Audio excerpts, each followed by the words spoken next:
மீகா அதிகாரம் 2. எளியோரை ஒடுக்குவோருக்கு வரும் தண்டனை.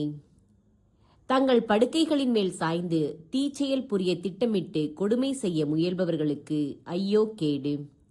பொழுது புலர்ந்தவுடன் தங்கள் கை வலிமையினால் அவர்கள் அதை செய்து முடிக்கின்றார்கள். வயல்வெளிகள் மீது ஆசை கொண்டு அவற்றை பறித்துக் கொள்கின்றார்கள்.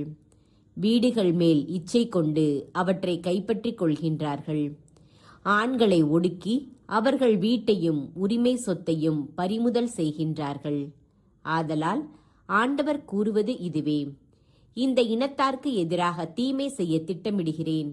அதனினின்று உங்கள் தலையை விடுவிக்க உங்களால் இயலாது. நீங்கள் ஆணவம் கொண்டு நடக்க மாட்டீர்கள், ஏனெனில் காலம் தீயதாய் இருக்கும். அந்நாளில் மக்கள் உங்களை பற்றி இரங்கற்பாய் இயற்றி, அந்தோ நாங்கள் அழிந்து ஒளிந்தோமே, ஆண்டவருடைய மக்களின் உரிமை சொத்து கைமாறிவிட்டதே, நம்முடைய நிலங்களை பிடுங்கி கொள்ளைக்காரர்களுக்கு பகிர்ந்து அளிக்கின்றனரே என்று ஒப்பாரி வைத்து புலம்புவார்கள். ஆதலால் நூல் பிடித்து பாகம் பிரித்து உங்களுக்கு தருபவன் எவனும் ஆண்டவரின் சபையில் இரான். அவர்கள் பிதற்றுவது: சொற்பொழிவுகளை நிறுத்துங்கள், அவற்றை குறித்து பேச வேண்டாம், மானக்கேடு நம்மை அணுகாது. யாக்கோபின் குடும்பத்தாரே, ஆண்டவர் பொறுமை இழந்து விட்டாரோ? இவற்றை செய்பவர் அவர்தாமோ? நேர்மையாய் நடப்போரிடம் அவர் பரிவுடன் பேச மாட்டாரோ? ஆனால் நீங்கள்தாம் என் மக்களை பகைவரைப் போல் தாக்குகின்றீர்கள். போரில் நடமாட்டம் கொள்ளாமல் அமைதியை நாடுவோரின் மேலாடையை பறிக்கின்றீர்கள். இதனால் அவர்களின் மன அமைதியை கெடுக்கின்றீர்கள். என் மக்களின் கூட்டத்தில் உள்ள பெண்களை அவர்களுடைய அழகிய வீடுகளிலிருந்து விரட்டுகின்றீர்கள்.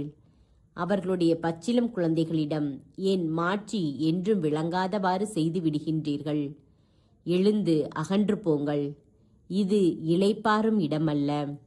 நாட்டில் தீட்டு ஏற்பட்டு விட்டது, அது அழிவை கொண்டு வரும். அது மிக கொடிய பேரழிவாயிருக்கும். திராட்சை ரசத்தையும் மதுவையும் பற்றி உங்களுக்கு உரையாற்றுவேன் என்று கூறி வீண் சொற்களையும் பொய்களையும் பிதற்றுகின்றவன்தான் இம்மக்களுக்கு ஏற்ற உரையாளன். யாக்கோபே, நான் உங்கள் அனைவரையும் ஒன்றாக கூட்டுவேன். இஸ்ரேலில் எஞ்சியோரை ஒன்றாக திரட்டுவேன். இரைச்சலிடும் அந்த கூட்டத்தை ஆடுகளை கிடையில் மடக்குவது போலவும் மந்தையை மேய்ச்சல் நிலத்தில் வளைப்பது போலவும் ஒன்றாக சேர்ப்பேன். அவர்களின் வழிகாட்டிகள் தடைகளை தகர்த்தெறிந்து வெளியேறுவார்கள். அவர்களின் அரசர் அவர்களுக்கு முன்னால் கடந்து செல்வார். ஆண்டவரே அவர்களை வழிநடத்தி போவார்.